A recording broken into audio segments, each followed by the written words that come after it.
แล้วเป้าหมายแท้ๆของผู้นำทั้งสองท่านนี้เป็นหยังข้าพเจ้าว่าเป้าหมายหลักๆบ่ได้เพื่อตัวเองบ่ได้ว่าคอยต้องไปต่อสู้เพื่อคอยจะได้เป็นตำแหน่งประธานประเทศหรือเป็นนายกบ่แม่นจังซั่นข้าพเจ้าเพราะว่าเพิ่นก็บ่ฮู้ว่าเพิ่นสิตายมื้อใดมันก็เป็นลักษณะแบบว่ามีผู้ดำเนินรายการมีผู้ตอบคำถามเตรียมคำถามมาแล้วก็เตรียมคำตอบเอาไว้มันก็เป็นทำนองนั้นบัดนี้มาเบิ่งว่าเป็นหยังเพจนี้จึงค่อยเว้าตัวนี้ออกมามีเหตุผลหยังผู้เว้าจึงค่อยเว้าจังสิออกมามันมีที่ไปที่มาบรรดาผู้ที่เว้าสบายดีบรรดาท่านกลับมาพบกันอีกแล้วกับช่อง YouTube อุ่นแก้วคนกับข่าวอันนี้ก็เป็น EP ที่30เนาะก็ต้องขอบใจท่านที่เข้ามาเบิ่งมาชมหากเบิ่งรับชมแล้วก็ช่วยกด Subscribe กดไลค์กดแชร์ให้ได้เนาะบัดนี้มื้อนี้ EP นี้สิมาเว้าเรื่องว่ามันหมดยุคลัทธิ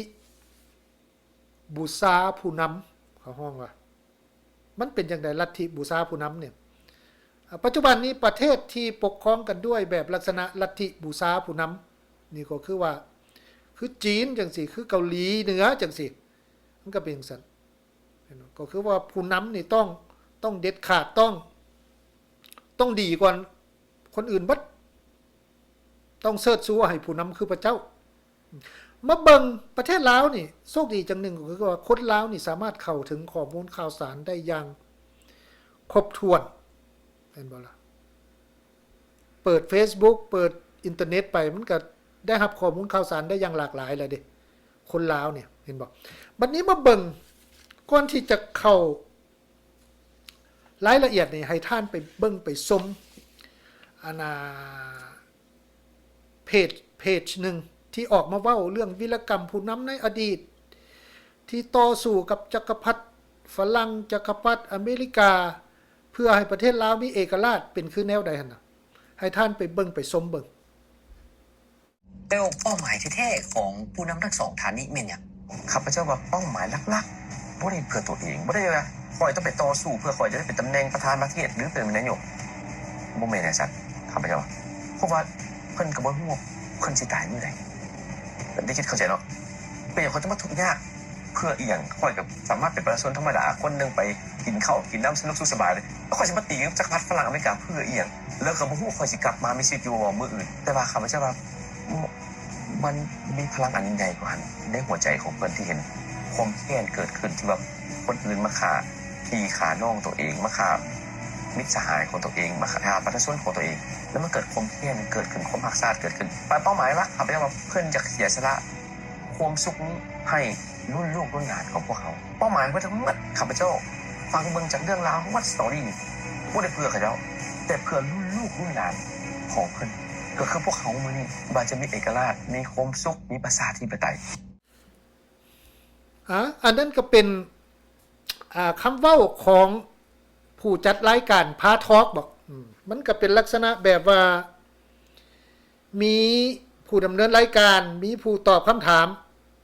เตรียมคำถามมาแล้วก็เตรียมคำตอบเอาไว้มันก็เป็นทำนองนั้นบัดนี้มาเบิ่งว่าเป็นหยังเพจนี้จึงค่อยเว้าตัวนี้ออกมามีเหตุผลหยังผู้เว้าจังค่อยเว้าจังสิออกมามันมีที่ไปที่มาบรรดาผู้ที่เว้านี่เป็นไผผู้ที่เว้านี่เป็นนักธุรกิจอยู่นครหลวงเวียงจันทน์ได้รับสัมปทานหลายๆโครงการอยู่นครหลวงเวียงจันทน์โครงการใหญ่ๆก็แม่นได้รับสัมปทานนั่นแสดงถึงหยังแสดงถึงว่าเจ้าใหญ่เจ้านายอยู่ประเทศลาวนี่ได้เอาโครงการสัมปทานต่างๆให้บุคคลดังกล่าวนี้คันท่าว่าบุคคลนี้บ่เว้านี่มันก็บ่เป็นการจงรักภักดีเด้ก็สิบ่ได้โครงการใหญ่ๆเว้าง่ายๆมันก็ต้องเป็นจังซั่นอันบริษัททั่วไปนี่เขาสิเอานี่เขาบ่เอาดอกมันก็เขาก็ต้องเอาบริษัทที่มีคอนเน็กชันกันมีเครือข่ายกันมีผลประโยชน์ร่วมกันมันจึงค่อยได้อันนี้แหละคือสาเหตุที่ว่าผู้ที่ออกมาเว้านี่ต้องได้เว้าคันบ่เว้านี่บ่ได้เนื่องในวันชาติที่ว่าเพิ่นเว้ากันว่า วันชาติที่2ธันวาคมน่ะมันเป็นจังซั่นบัดนี้มาเบิ่งว่าผู้นำในยุคก่อนๆบ่ว่าประเทศใดก็แล้วแต่คันทาว่าเขาเจ้าทรงโอนอำนาจให้หรือว่าทรงมุนเสื้อดีงามให้แก่ผู้นำหุ่นต่อมาน่ะมันก็จะยังคงเส้นคงวารักษามาตรฐานในการปกครองประเทศได้ดีขึ้นกับอดีตแม่นอยู่ว่ามีการโฆษณาประชาสัมพันธ์โฆษณาสวนเสื้อกันว่าผู้นำท่านนั้นในอดีตนี่โอ้มีความเสียสละสูงมันก็เป็นเรื่องโฆษณาสวนเสื้อแต่อย่าลืมได้ว่าผู้นำนี่เพิ่นก็บ่ได้ว่าสิไปกินโดยโกงดอกแต่ว่าเพิ่นก็ปล่อยให้ลูกให้หลานเพิ่นปล่อยให้ลูกไผ่ลูกเขยเพิ่นเฮ็ดธุรกิจแล้วก็เอื้ออำนวยเรื่องธุรกิจให้ลูกไผ่ลูกเขยตัวเองมันก็เป็นทำนองนั้นถึงเพิ่นบ่ได้กินโดยโกงอยู่แต่ว่าเมียเพิ่นด้วยกันไปใช้ลังเทื่อว่านักธุรกิจนี่เข้าผู้นำโดยโกงบ่ได้ก็ต้องไปเข้าติดต่อไปหาคนในครอบครัวติดต่อไปหาเมียติดต่อไปหาลูกติดต่อไปหาลูกไผ่ติดต่อไปหาลูกเขยมันก็เป็นทำนองนั้นไผก็ฮู้ลักษณะแบบนี้เห็นบ่ล่ะเพิ่นบ่ได้กินโดยโกงอยู่แต่ว่าครอบครัวของเพิ่นลูกเต้าเพิ่นเด้ก็เฮ็ดธุรกิจ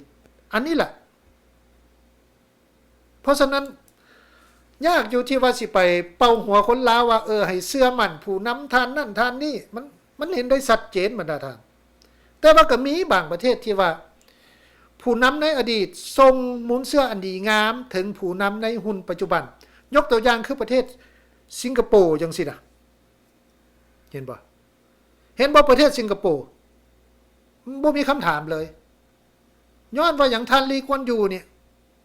เป็นผู้นำที่ว่าเป็นต้นแบบแท้ๆมันก็ตกทอดมาถึงผู้นำให้หุ่นปัจจุบันเห็นบ่ความโปร่งใสก็เฮาก็บ่ต้องมีคำถามกับประเทศสิงคโปร์ความเจริญก็บ่ต้องมีคำถามด้านการศึกษาด้านการเมือง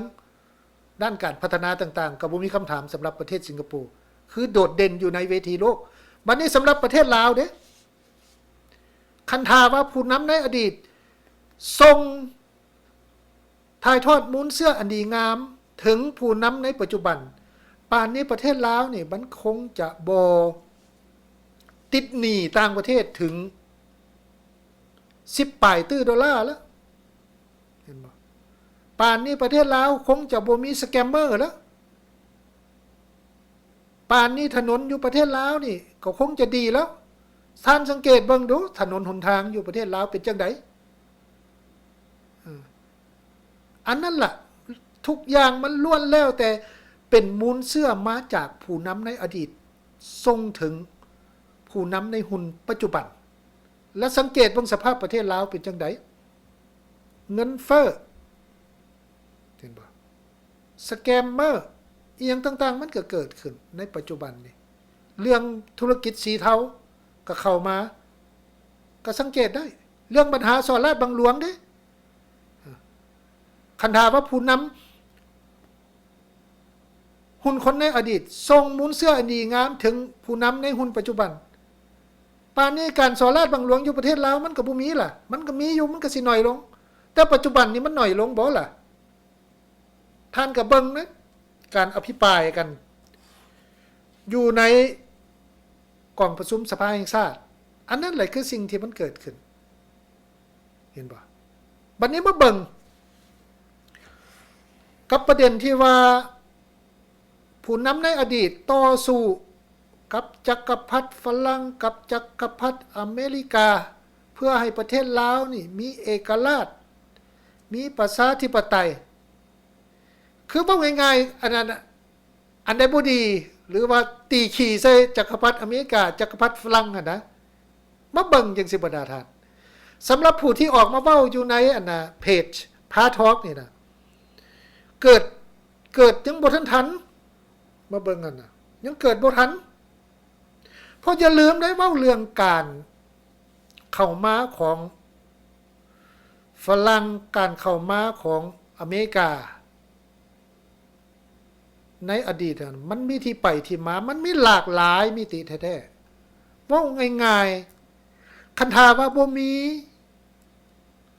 จักรพรรดิฝรั่งเข้ามานี่ป่านนี้ประเทศลาวนี่บ่มีอยู่ในแผนที่โลกสิบอกให้เป็นจังได๋ฮู้บ่เพราะว่าฝรั่งเข้ามาได้แบ่งแดนดินอยู่ฝากซ้ายแม่น้ำโขงเป็นอาณานิคมของตนเองจากสยามแต่ก่อนประเทศลาวนี่เป็นส่วนหนึ่งของสยามเพราะว่าสยามนี่เข้ามาปกครองเห็นบ่อันนี้แหละตัวหนึ่ง